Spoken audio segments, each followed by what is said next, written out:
kita nantikan calon Presiden Republik Indonesia.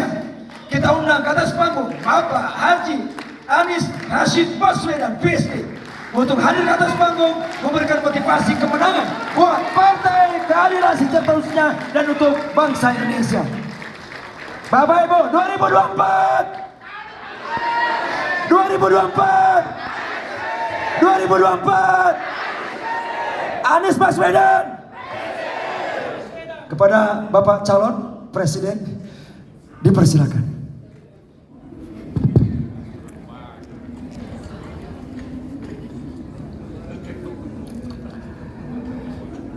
Yang saya hormati dan saya sangat banggakan Presiden PKS Bapak Ahmad Sayhu.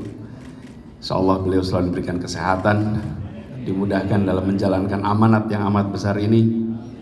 Yang saya hormati Pak Surya Dharma, Ketua BPW Sulawesi, yang tadi sudah memperkenalkan tokoh-tokoh dan heterogenitas PKS di Sulawesi ini. Yang saya hormati Pak Ahmad Hasan, Wakil Ketua, dan seluruh jajaran keluarga besar PKS, para anggota legislatif, juga beberapa calon legislatif, ini Pak Maijen Eros yang saya hormati, para caleg Sulsel dan Makassar, Kota Makassar, kemudian anggota DPRD Kabupaten Kota se-Sulawesi, dan hadirin sekalian. Assalamualaikum warahmatullahi wabarakatuh. Waalaikumsalam warahmatullahi wabarakatuh. Alhamdulillah wa syukurillah wa la haula wa la quwata illa billah. Allahumma sholli wa sallim wa barik ala sayyidina Muhammad wa ala alihi wa ashabihi ajmain. Amma ba'du. Saya bersyukur sekali Pak Presiden, ini sebuah perjumpaan yang diaturnya bukan oleh manusia.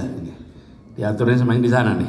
Kita bisa berjumpa bersama-sama di sini dalam sebuah acara BIMTEK, dan bagi saya juga ini unik, Pak. Sebelum berangkat saya terakhir berjumpa pamitnya sama Pak Presiden, baru pulang kemarin jumpanya pertama dengan Pak Presiden.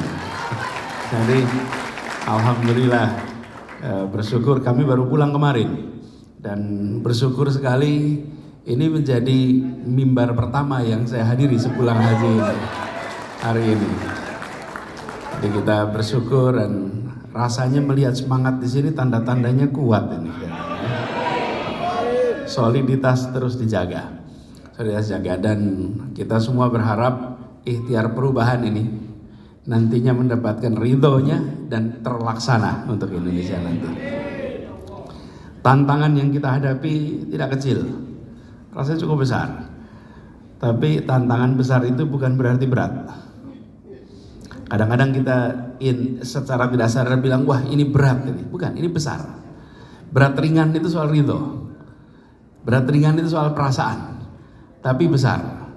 Nah, yang kita hadapi tantangannya besar, tapi insya Allah dengan niat yang baik, dikerjakan bersama dengan orang-orang baik, untuk tujuan baik, insya Allah dibukakan pintu-pintu untuk terlaksana dengan lebih mudah, insya Allah. Jadi kita merasakan selama beberapa waktu ini. Kemarin waktu di Mekah, Pak, saya bertemu dengan Pak Muslih, dan waktu itu beliau, kita ngobrol, tanya bagaimana Pak ini hal-hal yang perlu kita antisipasi ke depan. Karena kebetulan lagi di Mekah dan lagi baru selesai haji, dia bilang haji ini kan sebuah proses. Bagi yang sudah menjalani tentu ingat, bagi yang belum mudah-mudahan nanti semua bisa haji. Amin. Kita berangkat dari Mina ke Arafah, itu 9 Dzulhijjah. Lalu setelah maghrib dari Arafah kita berangkat ke Musdalifah. Sampai lewat tengah malam, kemudian baru meneruskan lagi perjalanan. Jadi saya sampaikan, ini fasenya mungkin fase Musdalifah kita ini. Fase Musdalifah. Apa itu fase Musdalifah itu? Di Musdalifah ini kita duduk, diam, berdoa, dan mengumpulkan apa? Batu-batuan, mengumpulkan amunisi. Amunisi apa? Amunisi spiritual, amunisi material, amunisi intelektual. Untuk apa? Melewati perjalanan yang penuh dengan godaan nanti. Jadi kita lagi mengumpulkan amunisi ini. Sekarang kita siapkan amunisinya. Amunisi spiritual, intelektual, tentu saja harus ada material. Siapkan itu sehingga nanti ketika masuk fase perjuangannya cukup amunisi di tangan kita. Dan amunisi ini jangan dibayangkan sebagai material saja. Justru kita sering menyaksikan keberhasilan itu tidak ditentukan oleh besarnya material. Dan kita memang betul kalau ditakar ukuran materialnya, material kita barangkali termasuk yang paling kecil. Tapi semangat spiritual, intelektual, rasanya kita dominan di tempat itu. Ya? Jadi kita jaga ini. Nah, kami meyakini bahwa dengan adanya kerja yang terencana, masalah-masalah yang terprediksi, maka insya Allah perjalanannya akan jauh lebih mudah. Bapak sekalian, hampir tidak ada masalah yang tidak, atau bisa dikatakan begini, semua masalah itu predictable. Semua masalah itu bisa diduga, bisa diprediksi. Problematika yang sering kita hadapi adalah kita tidak menyusun prediksi yang lengkap. Sehingga ketika muncul masalah baru memikirkan. Padahal hampir semua masalah di kaitan pemilu itu predictable. Dari mulai persoalan sosialisasi sampai persoalan hilangnya baliho. Nah, iya, itu kan predictable gitu.